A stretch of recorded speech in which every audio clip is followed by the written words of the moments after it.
어떤 쾌락이나 보상을 먹기 위해서 이런 이제 그런 충동성, 결국은 내가 이걸 했을 때 그 결과가 부정적인 걸 알면서도 내가 그 행위를 참기가 힘들어요.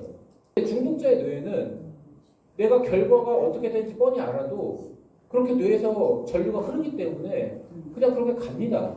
결국 뇌가 그게 알코올이든 도박이든 뭐 어떤 일이든 여러 가지 중독에 의해서 이제 중독이 된 뇌는 그렇지 않은 뇌랑 달라요. 생각도 달라요.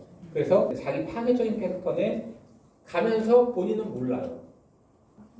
그래서 치료는 어떤 식으로 가냐면 본인 걱정 본인이 할 수 있게 해주면 돼요.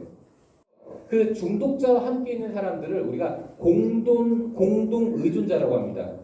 그래서 그 중독적 사고가 계속 반복되다 보면 가족들이 아유 이거 뭐 진짜 뭐 안 되겠네 하면서도 묘하게 설득당하고 가족들도 내가 잘못해서 한 거니까 내가 열심히 말리면 얘는 고칠 수 있어 이런 그 잘못된 믿음에 자기 자신을 또 속이게 돼요.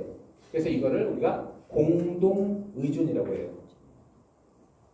결국은 그런 식으로 무한 반복을 하게 되면 모두가 중독적 사고로 갖게 됩니다. 중독자들은 자기 자신을 기만하고 속이기 때문에 내가 진짜 찐으로 내가 알코올 중독자다 라는 걸 느끼려면 술로부터 빠져나와 봐야 그게 보여요. 그래서 결국은 잔소리가 아닌 감정에 의하지 아니한 외부의 지적이 있을 때만이 그 사람이 알아차릴 수 있어요. 잠깐. 근데 아까 중독의 특징은 만성적이라고 그랬잖아요. 장기간 간다고 그랬죠. 그래서 그걸 한두 번 해서 되겠어요? 이 사람이 한 달 단주했다고 해서 우리가 마음 놓을 수 있겠어요? 그러진 않죠. 언제든지 재발할 수 있다는 우리가 항상 긴장과 염려를 갖고 그래도 꾸준히 잘 하면 한 만큼 격려해주고 1년 단주 한번 또 해봅시다. 이런 식으로 우리가 공감도 하고 노력도 하고 더 뭔가 이 사람을 하게끔 해야지 스스로도 나는 안 돼 라고 믿고 있기 때문에 뭔가에 대한 어떤 동기부여를 지속적으로 해줘야 됩니다. 결국 중독의 핵심 중에 하나는 남 탓도 하고 투사도 하지만 부정을 많이 해요. 그래서 자기 기만을 하게 되고 내가 중독자라는 걸 나만 모르게 됩니다. 부정적인 감정을 결국 분노, 화병, 우울감 이런 부정적인 감정을 내가 내 마음대로 조절하고 싶은 욕망에서 시작된대요. 하고 속상하고 열등감 느끼고 분해 차고 이런 여러 가지 감정은 내가 어떻게 의지로 딱 지워버릴 수 없잖아요. 그렇죠? 그래서 술로서 술에 취함으로써 그런 거를 내 마음대로 안 되는 걸 조절하고 싶은 마음에서 출발해야 돼요. 여기서 두 가지 개념이 나오는데 수치심을 주거나 수치심을 유발하는 것보다는 같이 공감해주고 죄책감을 느끼면서 스스로가 좀 책임을 느낄 수 있게 도와주는 게 좀 치료적이다. 그래서 수치심은 행동을 변하는 데 도움이 전혀 안 되고 죄책감은 그 사람이 아 뭔가 내면에서 살짝 지진이 일어나고 있구나. 그러니까 결국은 우리의 의지보다 뇌에서는 엄청나게 빠른 속도로 신호를 때리기 때문에 사실 우리 중독자분들은 당할 수밖에 없는 뇌를 갖고 있는 겁니다.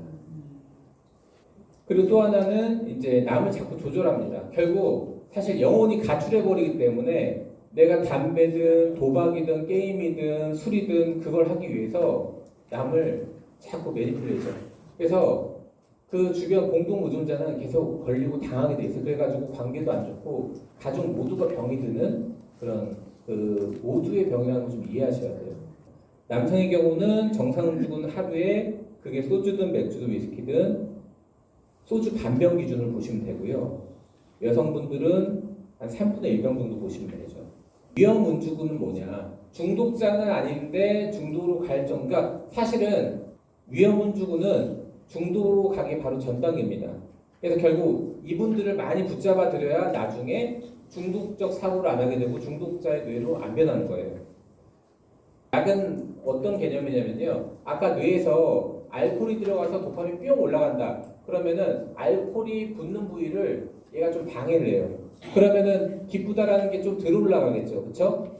그런 식으로 이제 약들도 있고 그럼 금단 오잖아요. 그렇죠? 금단 오면 목마름이 심하니까 못 견디잖아요. 그래서 금단을 막아주는 항갈망제, 항생제 그런 것처럼 항갈망제가 있습니다. 그래서 금단도 낮추고 긍정적 강화도 낮추고 이런 약들이 많이 나와 있어요.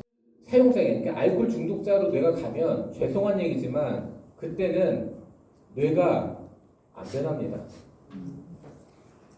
그래서 이때는 무조건 단주를 해야 돼. 그러니까 조절 음주가 불가능한 거죠. 결국은 중독적인 뇌가 돼버리면 빨리 브레이크를 걸어주지 않는 이상은 좋아지게 하는 치료보다는 더 나빠지지 않게 하는 것밖에 방법이 없기 때문에 가능한 빨리 치료적인 도움을 받을수록 회복에 좋은 결과가 나옵니다.